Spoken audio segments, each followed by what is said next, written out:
All right, welcome back to the Elias Macko Show. Second hour of the program. We're with you through until noon. We begin the second hour of the show talking about Concordia University. Now, Concordia University has unveiled a new 5-year strategic plan to decolonize and indigenize its entire curriculum. The plan aims to change the way things are taught at Concordia, but it has been met with some criticism. Lawrence M. Krauss is president of the Origins Project Foundation and the author of many books, most recently, The Edge of Knowledge.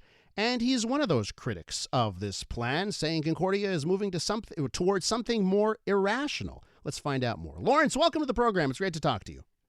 It's good to be talking to you too. So listen, Concordia University. I went to Concordia. I got my degree in journalism. Right. For condolences. I know. Well, that's so. Listen. You're speaking to me here. 4 years at Concordia, getting that diploma in journalism. When I ended my degree, it was a few months after I finished. They said, "Hey, Elias, come work." So I ended up staying at Concordia 7 years as an instructor. I taught part-time in the faculty. I would still go back, but now they require, if you want to teach and apply for a part-time role, they make you pledge that you'll subscribe to certain things. I'm like, I'm not doing that. So I've given up on applying in recent years. Good. I mean, those loyalty pledges. I mean, this is the latest step. It's not the first.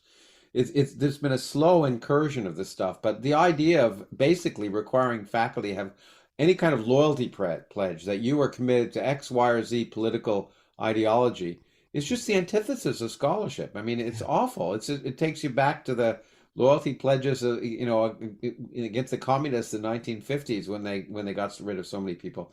You can't have a university and open and productive scholarship without open questioning and free inquiry, and you also can't base it on ideology. This decolonizing and indigenizing. I mean, take physics. I'm a physicist, and the idea that somehow you have to indigenize physics is just, it doesn't make sense. So let's explain this a bit, right, to our listeners, right? So this 5-year plan, if you could just tell our listeners here, what really does it mean? Because, those buzzwords, decolonize and indigenize, you post that on social media, you're going to get applause by a lot of people.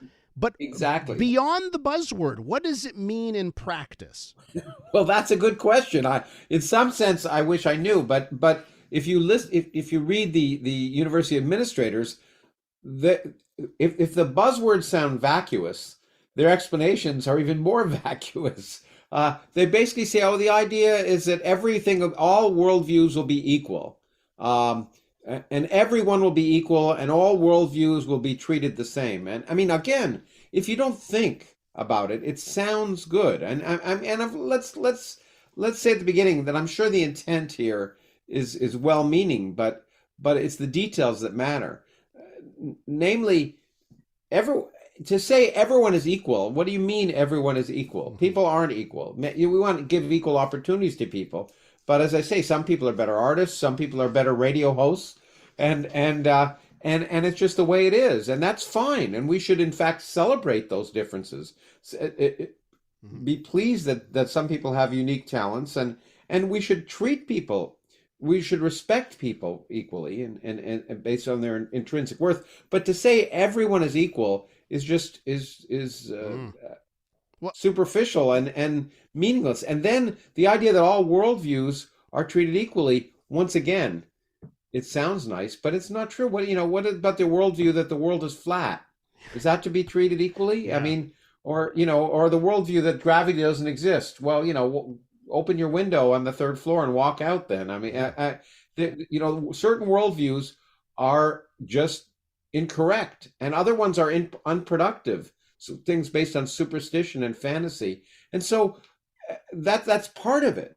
But then the idea that claiming that certain things are sort of Eurocentered is, well, it's almost, there's an intrinsic inconsistency here. Because first of all, actually, as I pointed out in the article I recently wrote on this, the whole notion that one should respect different worldviews is in fact part of the worldview that they're criticizing. It's part of the Enlightenment. It's just on which universities are based and which much of Western productivity is based, the notion that we should at least be interested and respect other worldviews. And they're saying, well, that's discriminate, that focusing on a worldview that's developed in modern physics and engineering is discriminatory. Well, it's not discriminatory. It's, in fact, it's utilizing the wonderful aspects of the Enlightenment that led us to where we are today. So it's a giant step backwards. It's words that sound, once again, as you point out, the words sound good and you applaud them. But, look, one in a history class or a sociology class or one can explore the wonderful cultures of the different communities that have existed in North America and celebrate different aspects of those cultures. But to claim that an indigenous worldview of indigenous knowledge, say about the cosmos, I'm an astrophysicist, is competitive with the worldview we have from modern telescopes is just, it's ridiculous. So how'd this happen, right? That there's no longer just knowledge. There's different types of knowledge. How'd that happen, Lawrence?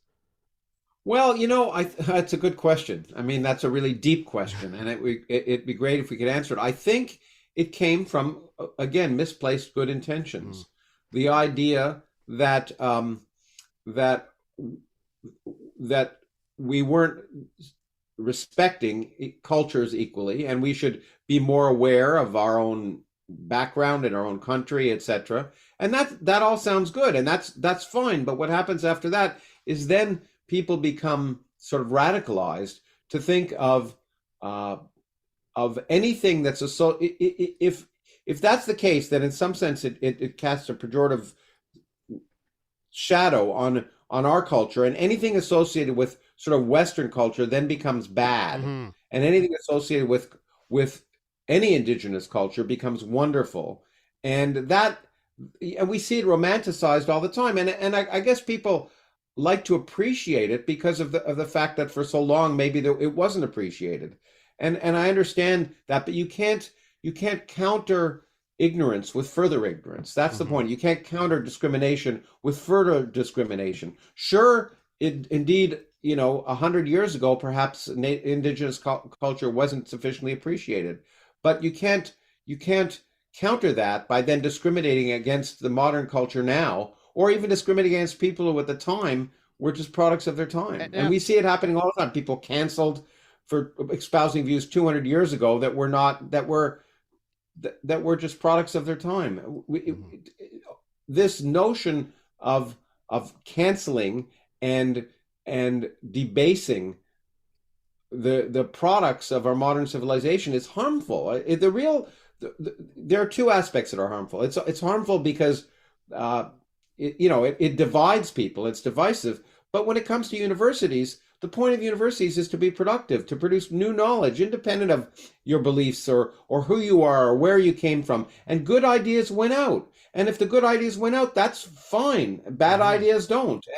And we can't. This culture, we've also developed the victimization where somehow merit is also viewed as in a pejorative sense, that somehow we have to ensure that not that there's equal opportunity, that there's equal outcomes for everyone. All of these things are part and parcel of a bigger whole, and it's a slow incursion. It's like the frog in boiling water. The idea sounds good and the intent is good, and then you heat up the water and you heat up the water, and eventually you're talking nonsense. And if just listening to the words of these senior administrators at Concordia is remarkable. If you took them out of context, it's just complete nonsense. And then there's these courses in engineering, decolonizing engineering, basically indigenizing it. And you read that if students are taking these classes, rather than classes in, as I said, in better semiconductors or new materials,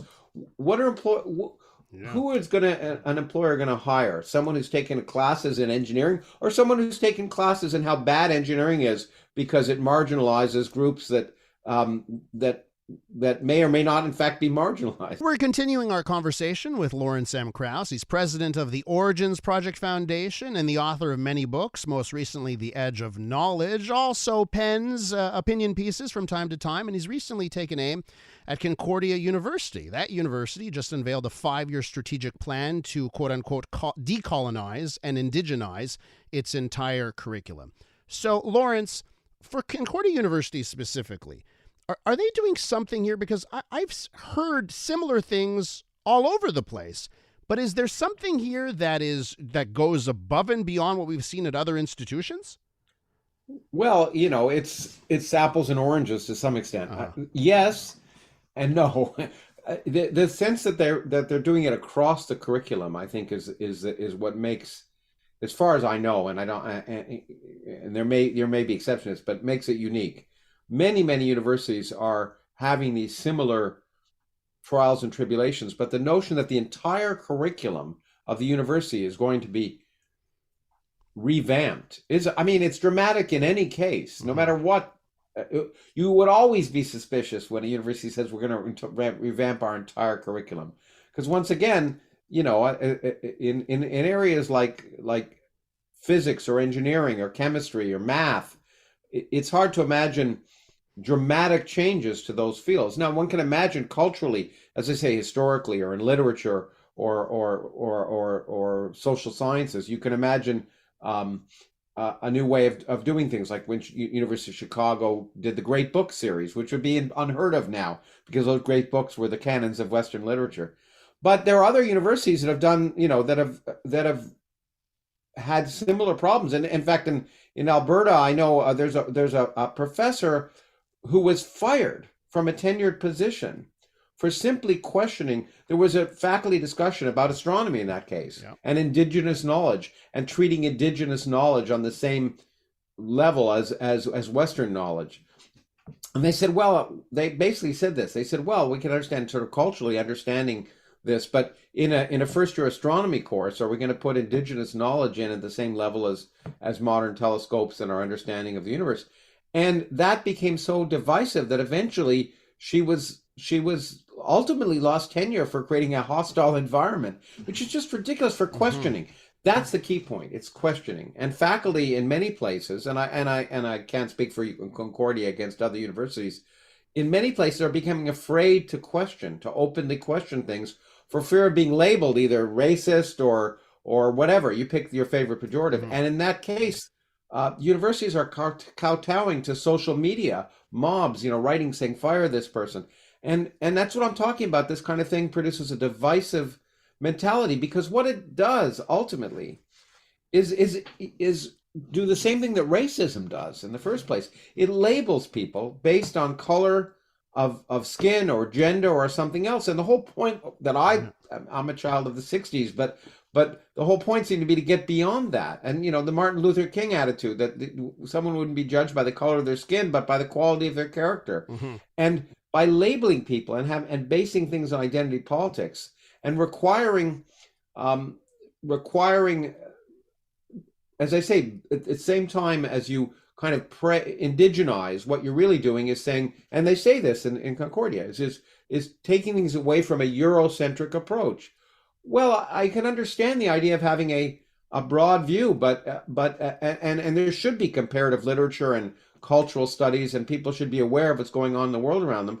But the fact is, it's for better or worse, whether you like it or not, it's Western Enlightenment that brought us modern science. Well, that's the thing. It's become Euro bad, Western bad. And it's it's so interesting how that just has taken over. I got to ask you this, right? Because, and again, we were talking about, these are buzzwords that sound good, and you hear them, this must be good. So on the equity, diversity, and inclusion front, right? You hear those words and they sound great. So people automatically, this must be great because everyone wants equity. Everyone has diversity. Everyone wants inclusion. So they say, this must be great. But if you meet someone and they heard the words, so they think it must be great because the words sound great, what's the scientific case or the arguments you bring up with the facts about, hey, they tried it. Here's actually what happened to make the case that these things are actually not good overall?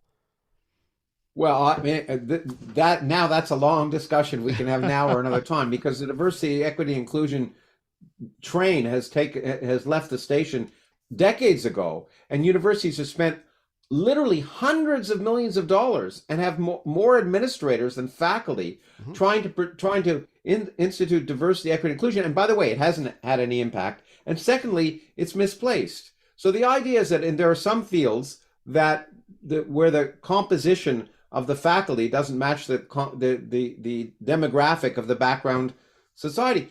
Well, okay, that's fine, but immediately the presumption is the source of this must be racism or sexism. It isn't some cultural predilection. It isn't something else. And it's kind of, and what's really bad, and I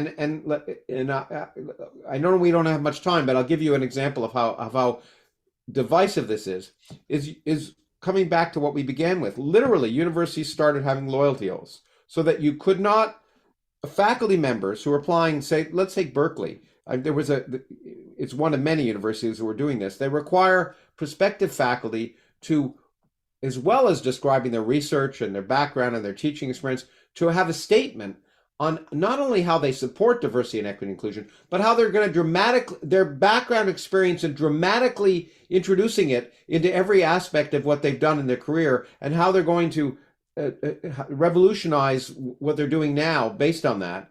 And what happened in Berkeley and what's happened in Ohio State and lots of other places is it turns out that those equity statements are read by these administrators, who then filter out the applicants and only pass the applicants on to the department that pass that diversity, equity, and inclusion checklist. And by the way, just saying, I believe all people should be treated with respect, and I try and encourage everyone to work, and I encourage young people, women, whatever. That's not good enough. You have to be more active. So what it does is you're saying, well, for a biology position, in this case it was a biology professor position, you weren't looking at who was the best biologist, but who passed the political test of these administrators who basically live, breathe, and die this stuff, and no one asks the question: is there systemic racism? The claim is that there's systemic racism. It could be many other things. I mean, why are most bricklayers men? Why are most teachers women? There are many factors. And by the way, even when there's racism, and there is racism in society, is the place to fix it at the most senior level of academia, or is it in the public schools, giving equal opportunity to kids from ghettos? And that's, you can't be a very famous economist, a right-wing economist, but nevertheless pointed out, a black economist, that these things don't even increase diversity, because if you hire, let's say you're required, and in Canada you can do this, you can't do it in the States. In Canada, you can now have faculty positions where you announce only women, two-spirit, or only blacks, or only whatever, you pick your favorite thing. You could never do that in the States. But even if you do that, if you have this kind of thing where you hire, let's say, a young black economist from what you're doing is you're probably hiring a young guy from Harvard who may be excellent, but he's not underprivileged. He went to Harvard. You're not helping the people who are, I used to live in Cleveland, who are going to school without textbooks. Yeah. If you want to solve the problem, the place to do it isn't at the end; it's at the beginning. Lawrence, I have to wrap, but I just want to ask you: since you published your piece in Quillette, on Concordia University, have you had reaction from people inside Concordia? Have they reached out? Oh yeah. A number of people in Concordia thanked me about this for pointing out the problems of it, and I hope look, the whole point of writing these things is to encourage discussion. And I think, and it's kind of an emperor's new clothes thing. If people, as you pointed out at the very beginning, the words sound good, and if you don't question the words, then you just eventually led to what may be nonsense. And so we have to just keep questioning. It's the problem we have of seeing nice words while we scroll on social media. It gets implanted into our brain that it's good. We got to get beyond that to ask those questions. Absolutely. Lawrence, got to leave it there. Thank you so much. Thanks. It's been a pleasure. Lawrence M. Krauss, you can read his piece on Concordia University on the Quillette.com website.